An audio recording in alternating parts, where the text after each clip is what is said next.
दोस्तों, जिस धरती पर हम रह रहे हैं यह मातलोक है।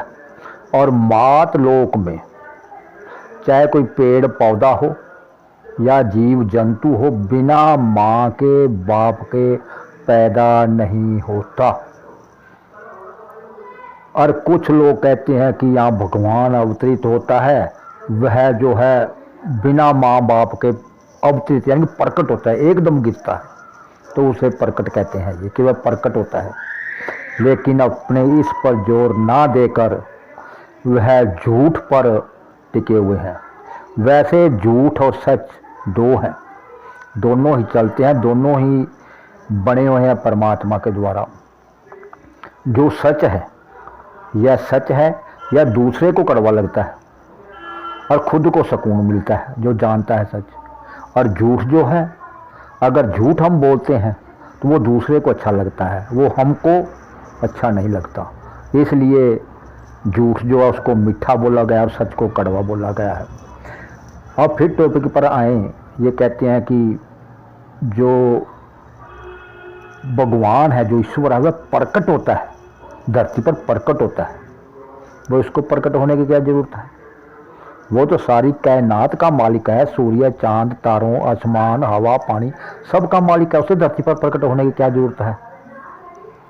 और उसने धरती पर प्रकट होकर एक इंसान के रूप में आकर अपने आप को इतना छोटा करना है उसने।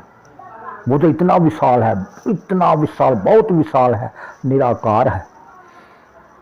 और वो धरती पर आगे एक इंसान के रूप में पहले बच्चा बनेगा, फिर बड़ा होगा, जवान होगा, शादी होगी, फिर बूढ़ा होगा। क्या उसको काल चक्कर में बंधना है क्या? क्योंकि वो तो काल चक्कर से बाहर है। वो कभी मरता नहीं, कभी पैदा नहीं होता, उसके तो जन्म मरण का किसको पता ही नहीं, और ना उसको किसी ने देखा। ये आजकल लोग इंसानों को ही भगवान बना देते हैं, कहते हैं कि जो हमारा परमेश्वर है वो प्रकट हुआ है इंसान रूप में। अरे भाई, जब परमात्मा जो है, जिसको हम ईश्वर बोलते हैं, जिस शक्ति को, वह शक्ति तब भी थी जब धरती नहीं थी, सूरज, चांद, तारे, आसमान, पानी, जल, थल कुछ नहीं था, तब भी था वो। तो क्या वो तब इंसान थे? बस मेन बात यह है कि जो परमात्मा है, जो ईश्वर है, जिसको हम ईश्वर, जिस शक्ति को हम ईश्वर कहते हैं, वह शक्ति किसी जीव जंतु की काया में नहीं आती। सबसे बड़ी बात यह है। और ना वह प्रकट होती है, खासकर धरती पर तो बिल्कुल नहीं, क्योंकि यह तो मातलोक है, यह तो माँ बाप के द्वारा पैदा होता है इंसान। आज देखिए कई जगहों पर आपने वीडियो सर्च मारेंगे, देखेंगे कि लवारिस बच्चे, पड़े शिशु बच्चे बच्चियाँ आपको मिलती हैं। कई वीडियो भरी पड़ी हैं नेट पर, और उनके माँ बाप का पता नहीं चलता।